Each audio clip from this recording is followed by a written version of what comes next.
झारखंड की टॉप 10 खबरें। विधानसभा चुनाव से पहले अजित पवार की एनसीपी को झारखंड में बड़ा झटका लगने वाली है। पार्टी के प्रदेश अध्यक्ष और हुसैनाबाद से विधायक कमलेश सिंह कल यानी 4 अक्टूबर को बीजेपी ज्वाइन करेंगे। दिलचस्प की बात यह है कि बीजेपी और एनसीपी दोनों ही महाराष्ट्र के गठबंधन सरकार का हिस्सा है। कमलेश सिंह झारखंड के एनसीपी के एकमात्र विधायक है और पार्टी के बड़े नेता है। वह झारखंड के कैबिनेट मंत्री भी रहे हैं। उन्होंने खुद बीजेपी ज्वाइन करने की जानकारी दी है। वह अपने बेटे सूर्य सिंह और पार्टी के कई कार्यकर्ताओं के साथ बीजेपी ज्वाइन करेंगे। जब पिछले साल एनसीपी 2 हिस्से में बंट गई थी तो कमलेश सिंह अजित पवार गुट के साथ चले गए थे। झारखंड विधानसभा चुनाव को लेकर राज्य के राजनीतिक सरगर्मी बढ़ गई है। अब हर पार्टी सीट शेयरिंग से लेकर उम्मीदवारों के नाम तय करने में लगी है। ऐसे में झारखंडी भाषा खतियान संघर्ष समिति के अध्यक्ष जयराम महतो की राजनीतिक पार्टी झारखंड लोकतांत्रिक क्रांतिकारी मोर्चा ने उम्मीदवारों की पहली सूची जारी कर दी है। जयराम महतो के सूबे में उवा टाइगर के नाम से जाना जाता है। पार्टी की ओर से पहली सूची में 6 उम्मीदवारों के नामों का ऐलान किया गया। धनबाद के सर्किट हाउस में संवाददाता सम्मेलन में जयराम महतो ने आगामी झारखंड विधानसभा चुनाव के लिए JLKLM उम्मीदवारों की पहली लिस्ट जारी कर दी है। गिरिडीह जिला के डुमरी विधानसभा सीट से JLKLM सुप्रीमो जयराम महतो खुद चुनावी मैदान में उतरेंगे। झारखंड के गोड्डा में अवैध संबंध के शक में ग्रामीणों ने पथरगामा थाना के पूर्व ASI रामलाल टुडू को बंधक बना लिया। ग्रामीणों का आरोप है कि टुडू अक्सर आधी रात को एक महिला के पास आता था, जिसके लेकर गांव में काफी नाराजगी थी। ग्रामीणों ने SI रामलाल टुडू को पकड़कर रात भर बिजली के खंभे में बांधे रखा। विधानसभा चुनाव से पहले गुमला में भाकपा माओवादियों के खिलाफ पुलिस की बड़ी सफलता मिली है। गुमला में अलग अलग नक्सली हमले में 17 पुलिसकर्मियों को मारने वाला भाकपा माओवादियों के कोयल संघ जोन के सब जोनल कमांडर 6 लाख रुपए का इनामी रथु उरव उर्फ गुरुचरण समेत 5 हार्डकोर नक्सलियों को पुलिस ने गिरफ्तार कर जेल भेज दिया है। इन नक्सलियों के पास भारी मात्रा में हथियार और गोली एवं बम बरामद हुआ है।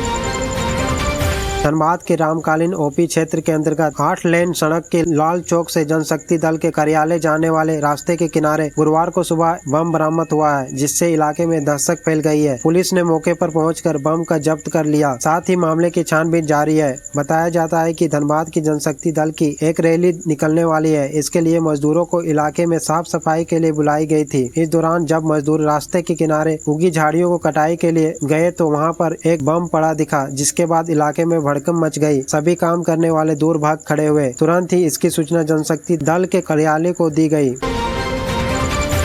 बोकारो जिला के गोमिया प्रखंड के अंतर्गत लुगु पहाड़ स्थित टुंडी झरना गांव के समीप देवघर नाला में वन विभाग ने चेक डैम का निर्माण करा दिया है, जिसकी लागत 8.5 लाख रुपए बताई जा रही है। इसके ग्रामीणों में खुशी का माहौल है। हालांकि ग्रामीणों का कहना है कि चेक डैम की ऊंचाई काफी कम है। वन विभाग अगर इसकी ऊंचाई 2 से 3 फीट और कर देता तो आसपास दर्जनों आदिवासी परिवारों को इससे बड़ी राहत मिलती। इससे खेतों की सिंचाई आसानी से हो पाती।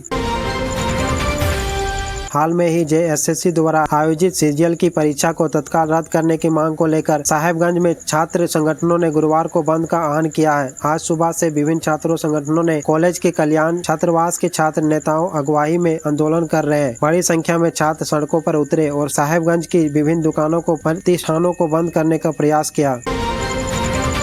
झारखंड के सरकारी मेडिकल कॉलेजों में PG मेडिकल पाठ्यक्रम के लिए राज्य कोटा की कुल 117 सीटों का नामांकन होगा। झारखंड संयुक्त प्रवेश प्रतियोगिता परीक्षा परिषद ने नामांकन के लिए उपलब्ध सीटों की कॉलेजवार एवं विभागवार सूची जारी कर दी है। इसके तहत रिम्स रांची के 18 विभागों में कुल 90 सीटों का नामांकन होगा, जिनमें से ओपन सीट है। MGM जमशेदपुर के 14 विभागों में कुल 21 सीटों का नामांकन होगा, जिसमें 19 ओपन तथा 2 इन सर्विस कोटों की सीट शामिल है।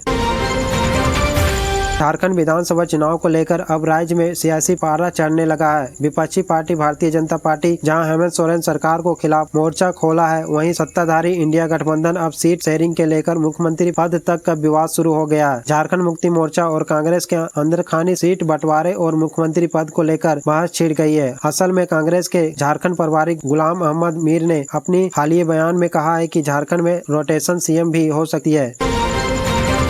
जदयू के प्रदेश अध्यक्ष साहब राज्यसभा सदस्य खीरू महतो ने नेतृत्व में पार्टी के प्रदेश नेताओं ने बुधवार को पटना में बिहार के मुख्यमंत्री सह पार्टी के अध्यक्ष नीतीश कुमार से मुलाकात की। इस क्रम में खीरू महतो ने झारखंड में पार्टी की 11 विधानसभा सीटों पर चुनाव की पूरी तैयारी होने की जानकारी दी है। NDA गठबंधन के तहत इन सीटों का दावा करने का अनुरोध राष्ट्रीय अध्यक्ष से किया गया। कहा कि NDA गठबंधन के तहत इन सीटों के पार्टी मजबूत से चुनाव लड़ सकती है।